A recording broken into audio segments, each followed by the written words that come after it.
Bienvenue sur Next Vision, la chaîne des documentaires qui révèle les vérités cachées derrière les grands noms de notre époque.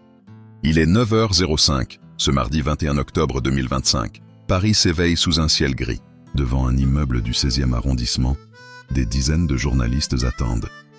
L'ancien président de la République française quitte son domicile, accompagné de Carla Bruni. Les applaudissements et les cris se mêlent au bruit des moteurs. Le silence dans son regard dit tout. Ce matin-là, un président devient un prisonnier. Avant de monter dans la voiture, il publie sur ses réseaux sociaux un message solennel. Au moment où je m'apprête à franchir les murs de la prison de la santé, mes pensées vont vers les Françaises et les Français, de toutes conditions et de toutes opinions. Je veux leur dire avec la force inébranlable qui est la mienne que ce n'est pas un ancien président de la République que l'on enferme ce matin, c'est un innocent. Je continuerai à dénoncer ce scandale judiciaire, ce chemin de croix que je subis depuis plus de 10 ans. Voilà donc une affaire de financement illégal sans le moindre financement. Je ne demande aucune faveur. Je ne suis pas à plaindre, car ma voix porte, parce que ma femme et mes enfants sont à mes côtés, et mes amis innombrables. Mais ce matin, j'éprouve une peine profonde pour la France, humiliée par une vengeance qui a porté la haine à un niveau inégalé. Je n'ai pas de doute, la vérité triomphera, mais le prix à payer aura été écrasant. La portière se referme. Le cortège démarre, direction la prison de la santé. À 11h40, les grilles se ferment. L'ancien président de la République devient un détenu ordinaire. Le symbole est fort, presque irréel. Pour la première fois dans l'histoire moderne, la République enferme l'un de ses chefs. Pour comprendre cette chute, il faut remonter à la source, à la naissance d'un enfant né dans une famille divisée mais pleine d'ambition. Nicolas Paul Stéphane Sarkozy de Nagui Boxa naît le 28 janvier 1955 à Paris. Son père, un immigré hongrois, a fui le communisme. Sa mère, issue d'une famille aisée, lui transmet la rigueur et la volonté. Mais le père quitte le foyer très tôt. L'absence pèse. Nicolas grandit dans un mélange de fierté blessée et de désir de revanche. Il veut exister, il veut gagner. À l'école, il n'est pas le meilleur élève, mais il parle plus fort que les autres. Il veut convaincre. Déjà, il aime la politique, les discours, la confrontation. Étudiant en droit, il s'impose dans les cercles gaullistes.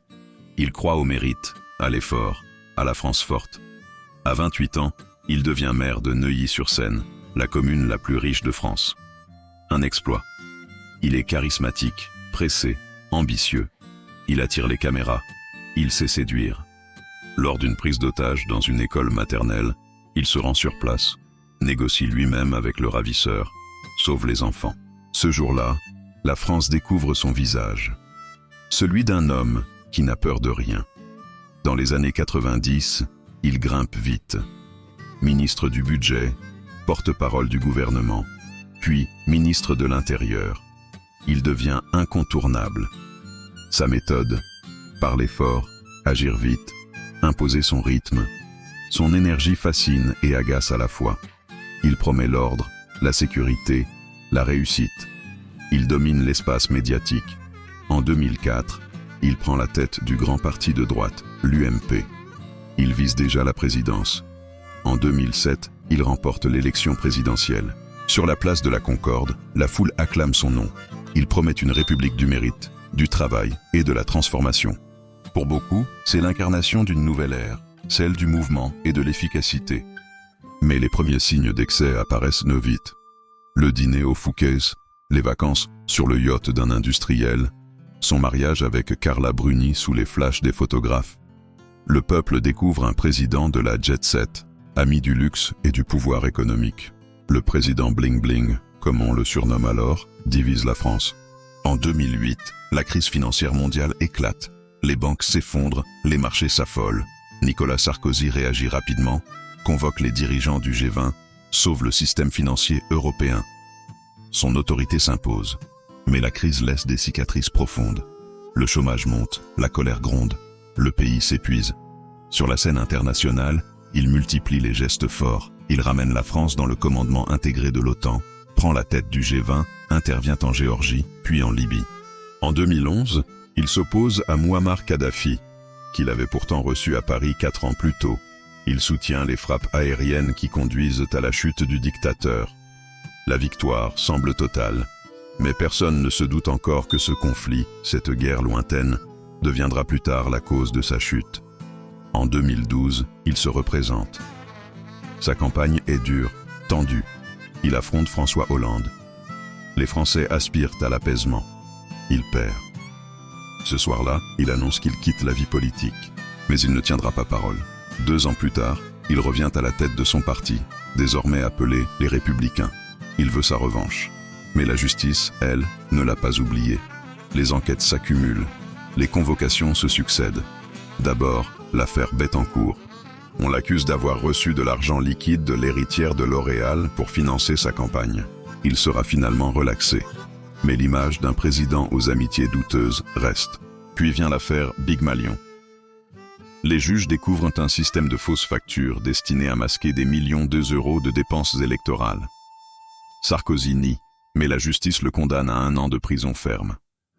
Ensuite, l'affaire des écoutes, dite Paul Bismuth. Les enquêteurs découvrent qu'il a utilisé une ligne secrète pour tenter d'obtenir des informations d'un magistrat. En 2021, il est condamné à 3 ans de prison, dont un ferme. La cour d'appel confirmera la peine 2 ans plus tard. Mais le coup le plus dur reste à venir. L'affaire libyenne. Plusieurs anciens responsables du régime de Kadhafi affirment avoir versé de l'argent pour financer la campagne de 2007. Des documents, des enregistrements, des transferts d'argent viennent appuyer leurs déclarations.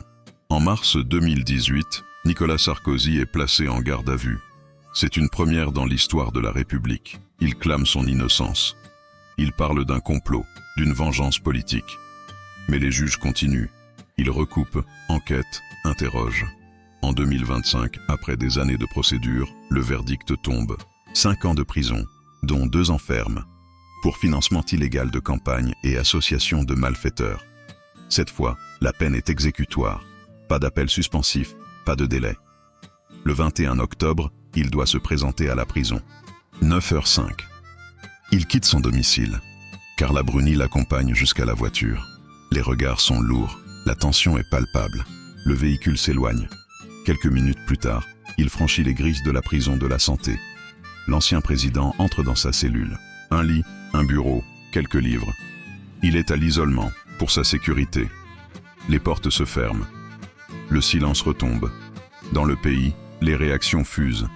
Certains y voient une victoire de la justice. D'autres, un acharnement politique. Les partisans crient à la vengeance. Les adversaires parlent d'exemple. La France se divise. Les journaux titrent « Un président derrière les barreaux ». Il repense à Neuilly, à l'Élysée, à sa promesse d'une république irréprochable. 18 ans plus tard, c'est cette même république qui le juge et l'enferme. Le pouvoir qu'il a incarné s'est retourné contre lui. À 70 ans, il mesure la distance entre la gloire et la solitude. De Neuilly à la Santé, le chemin est court mais vertigineux. Il repense à sa vie, la vitesse, les réformes, les victoires, les dîners officiels, les discours, les campagnes. Il repense à tout ce qu'il a voulu contrôler, le pouvoir, l'image, l'histoire. Et il réalise que, finalement, personne ne contrôle rien. La nuit tombe sur Paris. La ville continue de vivre. Dans une cellule, un ancien président médite sur le destin. Certains pensent qu'il finira par écrire ses mémoires, d'autres qu'il préparera sa revanche. Lui, pour l'instant, se tait, il attend. Son histoire est celle d'un homme qui a cru que la volonté pouvait tout, que la République pouvait être modelée à son image. Mais la République, parfois, reprend ce qu'elle a donné. Nicolas Sarkozy est entré dans l'histoire, non plus comme le président de la rupture, mais comme le symbole d'une justice implacable. Et pendant que les portes de la prison se referment, le monde regarde, silencieux. La chute est totale, le mythe s'effondre. De la gloire à la solitude, du pouvoir à la cellule, le destin d'un homme s'achève dans le bruit métallique d'une serrure. Merci d'avoir regardé ce documentaire sur Next Vision.